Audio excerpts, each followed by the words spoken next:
네, 오늘 8월 26일 우리 월요일 아침입니다. 오늘 8월 26일 월요일 아침 우리 매일 성경 아침 묵상은 우리 시편 105편 1절에서 11절까지 말씀입니다.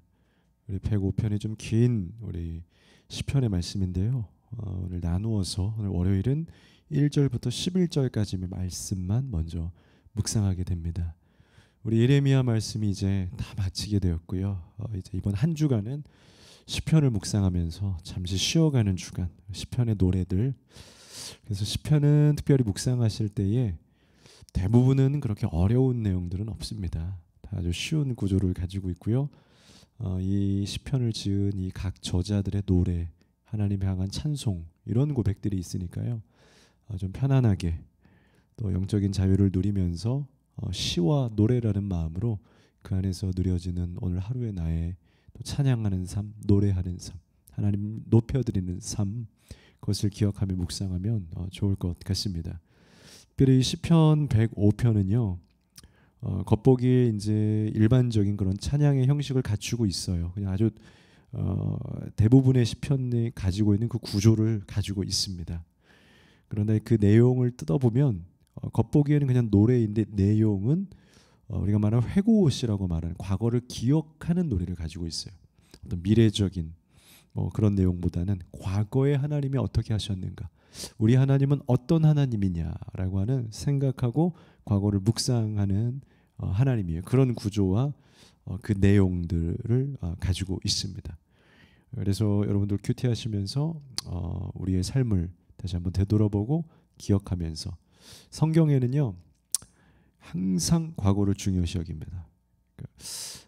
우리가 이제 지난주에 수련회를 우리가 마치게 되었죠. 지난 주말에 오셨던 목사님들 그 이야기하죠. 은혜는 우리에게 항상 부어주는 것 맞지만, 예배 때마다 은혜를 받는 것이 맞지만, 예배의 본질은, 예배의 본론은 날마다 은혜를 좀 주십시오라고 하나님께 갈구하고 갈망하는 것뿐만이 아니라, 진정한 예배는 우리에게 이미 주신 그 은혜, 그 과거죠. 과거에 나에게 행하셨던 그 하나님의 은혜들을 감사하기 때문에 그것으로 충분하여 하나님께 예배하는 거다. 그렇게 말씀하셨던 것처럼 마찬가지입니다. 시편도 바로 과거의 이야기를 가지고 있다라는 거예요. 어쨌든 우리의 삶의 모든 일반 노래들도 다 과거 아닙니까? 과거에 있었던 그런 사랑, 아픔, 흔적들, 이걸 가지고 노래하는 것처럼 오늘 시편 105편도 마찬가지입니다. 특별히 1절에서 4절은요 먼저 하나님을 찬양하는 부분입니다. 이 구조가 찬양의 일반적 회중의 찬양시로 형식을 갖추고 있었다라고 이야기하는 이유가 바로 그거예요. 가장 시편에서 그 가지고 있는 기본 구조, 처음의 시작과 선언은 찬양으로 시작한다라는 겁니다. 할렐루야 여호와를 찬양하라, 찬양할지어다. 바로 이 구조도 오늘 105편도 그렇게 시작을 합니다. 그런데 이제 1절에서 4절에서 먼저 하나님을 찬양하고 노래하고 이야기하는데요. 오늘 이 부분에서 우리가 주의 깊게 보아야 할 한 영역은요, 바로 그 오늘 찬양에 대한 하나님께 노래하는 그 부분이 명령이었다는 거죠. 명령형이었다는 것이죠. 1절에도 볼까요? 여호와께 감사하고 그의 이름을 불러하려며 그가 하는 일을 만민 중에 알게 할지어다. 여호와께 감사하라 그러죠. 명령이에요. 2절도 찬양하라, 그리고 그 이후에도 자랑하라, 하나님을 구하라 이야기하고 있어요. 이게 예배학에서도 우리가 강의할 때 가장 중요한 포인트예요. 제가 예전에 예배 인도자 학교에 있었는데 거기서 그 예배 인도하는 그런 실습들을 하면 많은 인도자분들이 가장 큰 실수 중에 하나가 권유형을 한다는 거죠. 겸손하게 그렇게 하죠. 우리 하나님을 찬양했으면 좋겠습니다. 뭐 찬양할까요? 여러분 하나님께 우리 손을 높이 들어볼까요? 이렇게 권유하고 부드러운 그런 것들을 하지만, 찬양에 있어서는 하나님을 향해서, 그리고 하나님의 메시지를 가진 성도를 향해서는 그 예배에서, 찬양의 원론에서는 뭐라고 하냐면 명령을 해야 된다. 왜냐하면 하나님은 찬양을 뭐 해도 되고 안 해도 되고 그런 선택형 하나님이 아니라, 하나님을 노래하는 것은 우리가 가진 어떤 우리에게 행해야 되는 명령이기 때문에, 그래서 하나님을 찬양하십시다, 찬양합시다 이 말이 꼬이네요. 찬양하라, 라고 하는 게 맞다라는 거죠. 근데 대부분의 실습생들은요, 겸손하고 두려우니까 그게 잘 안 되죠. 일어났으면 좋겠습니다. 하나님께 우리 노래했으면 좋겠습니다. 이게 좋겠습니다를 너무 많이 쓰는데 거기에서의 거의 다 땡, 그런 어떤 점수 마이너스의 가장 큰 핵심이었어요. 사실은 뭐 했으면 좋겠어요. 착하죠. 그러나 하나님 앞에 예배에서 착할 필요는 없다는 거예요. 여러분 찬양하십시오. 우리 하나님께 나아가십시다. 이런 어떤 명령, 선포죠. 선포. 오늘 저자도 그러고 있다는 겁니다. 어떤 명령합니까? 1절 같이 읽었죠. 감사하라. 그 이름을 불러라. 그가 하는 일을 만민 중에 알게 하라. 다 명령이에요. 감사하십시오. 여러분 감사하는 건 명령입니다. 여러분 고민하지 마세요. 감사해야 되나? 감사가 있나? 아니에요. 그냥 어려워도 감사. 힘들었는데 감사. 불평이 넘쳐오지만 감사. 명령은 어때요? 명령이 굉장히 좋은 건 뭐냐면요, 이 직장이나 뭐 군대 구조가 좋은 건 뭐냐면 명령대로 했을 때에 그냥 우리 하면 돼요. 세상 말로 뭐라 그러죠? 좀 단어가 좀 그런데 뭐 까라면 까라, 뭐 하라면 하고. 이게 좋은 건 뭐냐면 책임이 없어집니다. 감사하라고 명령이라며요. 그냥 힘들고 어려운데 감사해. 알겠습니다. 하나님 감사합니다. 그러면 그의 우리의 삶의 열매, 그 하나님 명령이 있다는 건 뭡니까? 그거 내가 책임질 거야 라는 말이라는 거예요. 책임이 우리에게 없어요. 말씀대로 감사하십시오. 여러분 2절에 노래하며 그를 찬양하러 갑니다. 무엇을 위해서요? 그의 모든 기이한 일들을 말할지어다. 하나님이 우리 삶에 하셨던 기적, 기사와 이적, 이런 것들을 찬양해라. 우리 삶에 행하심이 너무 많지 않습니까? 그걸 말해라. 찬양해라. 특별히 2절에서 뭐라고 해요? 기이한 일들이라 말하죠. 이게 뭡니까? 신기한 일들, 특이한 일들. 이것이 우리가 하나님을 노래할 때 가져야 되는 아주 중요한 이유이고 방향인데 뭐냐면, 하나님은 머리로 이해가 안 가요. 이성으로 이해가 안 가요. 말 그대로예요. 이 저자의 말처럼 하나님 너무 기이해요. 알 수가 없어요. 그래서 노래가 나오는 거예요. 그래서 찬양받기 합당하시다. 하나님은 머리로 이해되시는 분이 아니라, 지성과 이성으로 이해되시는 분이 아니라 놀라운 하나님, 하늘의 일을 펼치는 하나님. 다시 말하면 하나님을 노래하려면 어떻게 해야 돼요? 기이한 하나님을 이해할 수 있어야 돼. 머리로 이해되는 하나님을 노래하려고 그러면 노래가 안 나와요. 저도 안 나와요. 이해가 안 가죠. 이거 하나님이 하라고 하셨는데, 아 하나님 왜 번쩍번쩍 안 돼요? 왜 이런 인내와 또 이런 광야와 같은 시간을 거쳐야 됩니까? 아 나 이해 안 돼요. 나 찬양 안 나오죠. 그런데 잘 하나님을 묵상하고 보면 하나님의 말씀대로 순종하고 걸어갔던 그 길이 광야 같았지만 그 안에 사막이 열어지고 오아시스가 생겨나고 날마다 물과 하나님의 넘치지 않은 은혜들을 주시네. 신기하네. 잘 보면 신기해요. 여러분 잘 보셔야 돼요. 잘 못 보면 머리로 이해가 안 돼서 갑갑하고요. 잘 보면 기이하고 신기해요. 그래서 하나님을 노래하게 돼요. 그래서 이성적인 사람들은 노래가 안 돼요. 왜 하나님을 노래해야 되지? 참나 그렇게 된다는 거죠. 3절 4절은요 하나님의 얼굴을 구하고 하나님을 예배하고 하나님께 감사하는 자들, 그것이 참 즐겁다라고 고백을 하는 저자의 모습을 보게 됩니다.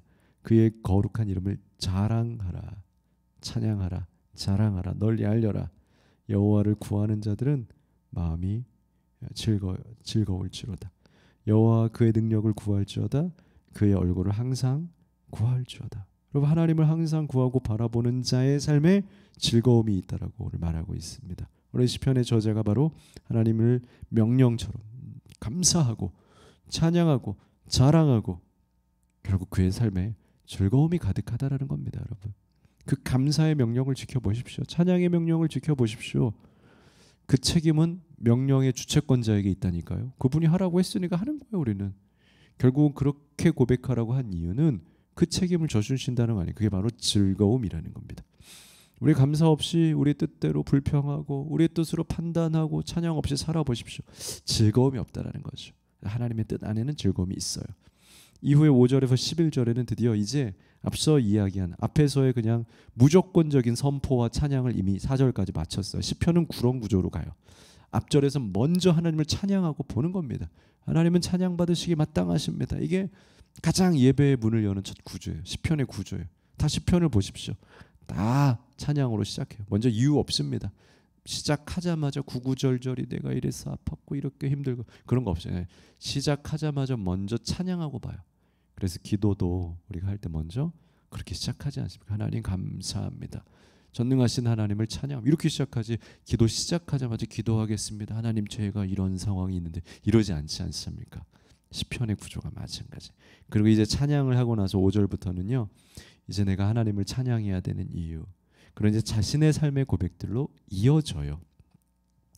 그래서 특별히 오늘 메시지에는 우리가 하나님을 노래하는 이유가 바로 하나님이 우리의 삶에 약속을 주셨고, 여러분 약속을 주셨다는 건 뭐예요?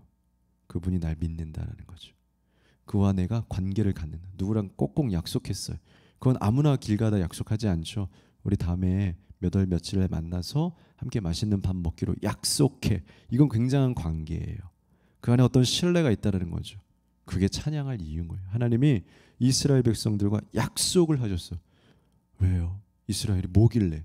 하나님이 그와 작정하셨고 이스라엘을 통해서 바로 우리를 온 세상을 구원하시기로 바로 이스라엘에게 하신 약속은 오늘 우리에게 하셨다. 하나님이 인류와 왜 약속을 하세요?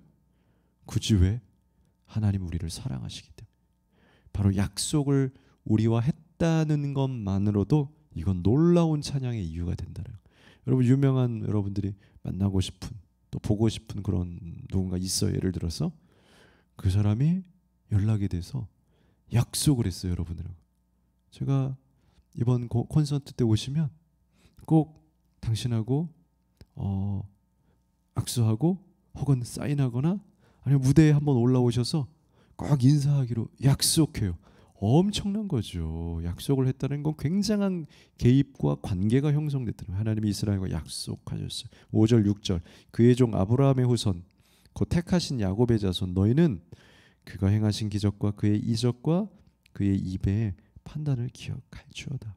기억해야 된다는 거예요. 뭘요?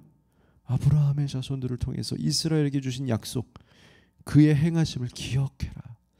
약속엔 의미가 있어요. 하나님 우리와 약속하셨어요. 7절 그는 여호와 우리 하나님이시라 그의 판단이 온 땅에 있도다. 하나님이 이 세상을 판단하시는 게 뭐예요? 하나님이 평가하고 통치하고 다스리시고 하나님의 손 위에 있다라고 고백을 하고 있어요. 8절 그는 그의 언약 곧 천대에 걸쳐 명령하신 말씀을 영원히 기억하셔. 하나님은 잊지 않는다라는 거예요. 여러분 약속을 하셨는데요. 더 좋은 건 뭐냐? 우리는 조마조마하죠. 아니 그분이 그 연예인이 예를 들어서 그 만나고 싶은 그분이 날 만나 주신다고 했어요. 근데 조마조마하죠. 정말 있을까요? 근데 하나님은 어떤 분입니까? 천대에 걸쳐서 명령하신 이 말씀들도 아무리 시간이 오래 흘려도 여기서 말하는 천대는 딱 1000년을 이야기하는 건 아닙니다. 시적 표현이죠. 영원한 시간. 하나님 우리와 관계하는 그 모든 시간, 미래적 시간을 다 포함하는 그 모든 시간 속에서 그분이 하신 말씀을 그분은 영원히 기억하고 계신다. 여러분 잊을 수 있어요. 우리는. 그러나 하나님은 분명히 이루실 거예요. 왜냐하면 그분은 잊지 않는 분이세요. 그러니 우리도 잊지 않는다라면 예배도 나오겠죠. 노래하는 인생을 살겠죠. 그것이 지혜이죠. 우리 잊지 말아야 되죠. 9절, 10절, 11절 아브라함을 통해서 하신 그 약속을 여전히 이루어가고 계신다. 하나님 잊지 않으시고 행하고 계신다. 그런 우리 하나님을 그분을 노래하자. 그 고백이 결단이 9절, 10절, 11절에서 나옵니다. 읽어볼까요? 이것은 아브라함과 맺은 언약이고 이삭에게 하신 맹세이며 바로 아브라함과 그의 자손들 이스라엘을 말하는 겁니다. 다. 야곱도 마찬가지고요. 야곱에게 세우신 율례와 곧 이스라엘에게 곧이라고 이야기하죠. 아브라함, 이삭, 야곱 그 모든 이스라엘에게 하신 영원한 언약. 11절 이르시기를 내가 가나안 땅을 주고 아브라함에게 하신 약속이 그거였다라는 거예요. 가나안 땅을 주고 지금 팔레스타인 땅을 지금 이스라엘 땅을 너에게 주어 너희에게 할당된 소유가 되게 할 거다.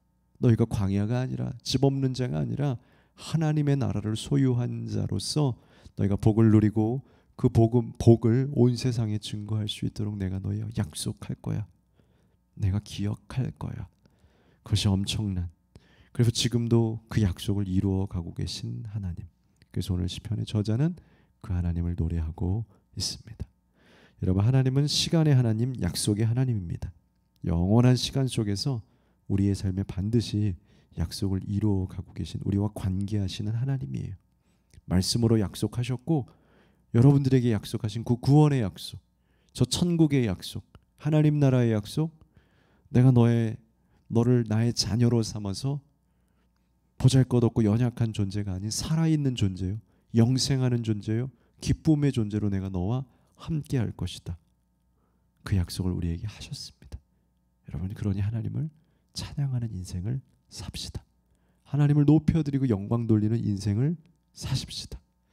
기도하겠습니다. 하나님, 오늘 이 시편 105편의 저자가 하나님께서 이스라엘 백성들에게 행하신 그 놀라운 일들, 특별히 언약과 약속에 감사하며 노래하고 있습니다. 우리의 삶에도 날마다 약속하고 계신 하나님, 오늘도 내가 너를 붙들으리라, 내가 오늘 너의 길을 앞서가리라. 매일이 아니더라도 하나님, 우리의 삶에도 영원한 언약을 이스라엘 통해서 오늘 이 가사를 나에게 주셨사오니 우리도 마땅히 명령형으로 하나님을 노래해야 될 의무가 있는 줄로 믿습니다. 감사하고 찬양하고 노래하는 인생을 살게 하여 주시옵소서. 하나님 또한 그렇게 살아가겠습니다. 감사하며 예수님 이름으로 기도합니다. 아멘.